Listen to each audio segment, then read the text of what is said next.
السلام عليكم ورحمة الله وبركاته. والله اللي المعطو وحربا إن حق نقول وداقو طبعا قطب أو دولة هندي أن ربا إن كجح الله ولا لهديات هاي مركوريس إن نسو زيارتي إن سبسكرايب كإيا لايك إيا شيرين كهنجه لو بنتاسنا أمر ما هنا وعدسي هندية وحو دعا أما وحو كيا لا كونفورت آسيا ودلك تضبط أجوين ديجان أهان ودلك اللبعض أجو ترى بدن لدتك كن sidaa darteed Hindiya dadka ku nool waxa lagu qiyaasaa in ay ka badan yihiin 1.2 bilyan oo muwaadiniin ah. Hindiya waa wadanka dhaqaale ahaan tobanka dawladood adduunka ugu horeeya wax soo saar leh in ka badan 6 trilyan oo dollarka Mareykanka ayay sanad walba soo saaraan, ama waxay la leedahay xuduudo dawlado aad u badan. sidaa darteed Hindiya waxay xuduud la wadaagtaa wadanka Pakistan xagga galbeed, Nepal iyo Brunei-na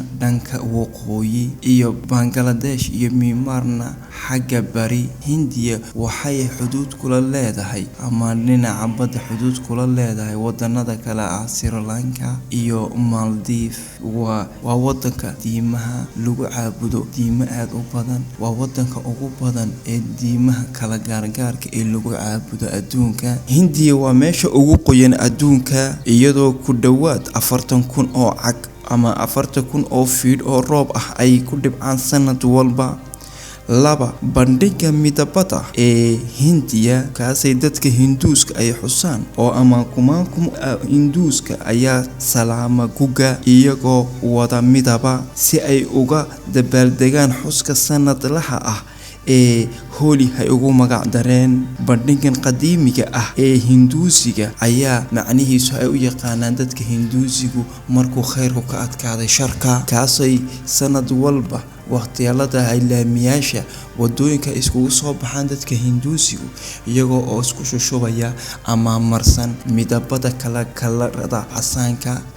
Hindiya waxay isticmaashaa kala badh khamriga adduunka, isticmaalka ku dhawaad 1.2 bilyan oo litir ah oo khamri ah ayay sanadii 2013 cabirhaan hay'ad, taas ay macnaheedu tahay suuqa ugu waaweyn ee lagu iibsado ama lagu ganacsado khamriga. Hindiya waa dalka afraad ee dunida ugu halista badan sanadii 2013 siday ku xusan xogga macadka ee caalamiga ah ee badbaadada wariyaasha ee loo soo gaabiyo INSE. inay dawladda Hindiya ay gashay kaalinta afraad ee khatarta ku ah nolosha saxafiyiinta kadib marka laga imaado wadanka Iraq, Suuriya iyo Filibiin. dhararka shabakadaha wadooyinka ee Hindiya waxay 117 jeer soo wareega adduunka. dhararkan isku xirka ah wadooyinka ee Hindiya marka la isku daro waxay u dhigmaan 4.7 malyan oo kiiloomitir, waana shabakada labaad ee ugu weyn adduunka marka laga imaado dawladda Mareykanka. hawada caasimada wadanka ee New Delhi waa hawada ugu wasakhsan adduunka, taas oo ay xaqiijisay ururka caafimaadka adduunku. waxay shaaca ka qaadeen in hawada magaalada New Delhi ee Hindiya ay tahay ta ugu wasakhsan adduunka. waxay keeni kartaa hawadaasi oo laga qaadaya xanuuno aad u badan. shilalka ka dhaca Hindiya ayaa sababa in hal qof uu ku dhinto 3 daqiiqadood oo kasta.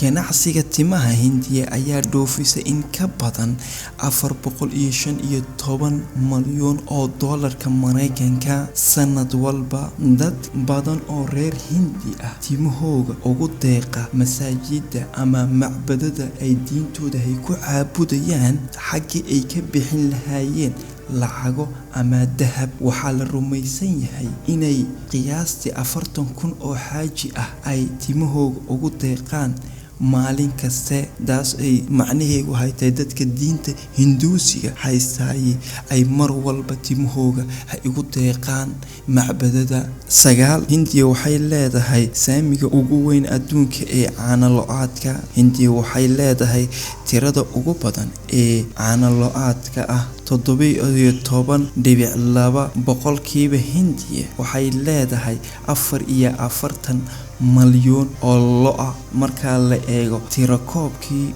ugu dambeeyay ee ama laga soo bilaabay 2012. sidaa darteed Hindiya waa dawladaha ugu horeeya ee dhaqda lo'da inkastay in kamid ah ay caabudaan. 10 Hindiya waxaa laga helaa qoyska ugu weyn ama qoyska ugu ballaaran adduunka. waxay ka kooban yihiin qoyskani nin guursaday 39 xaas, wuxuu dhalay 100 ciyaal ah, wiilal iyo gabdho iskugu jira ah, iyo intay sii dhaleen uu awow u yahay 33 uu awow u yahay. waxayna ku nool yihiin dhismo 4 dabaq ah iyo 100 qol oo waxay ku nool yihiin tuulo ku taala gobolka Hindiya oo lagu magacaabo Mizoram.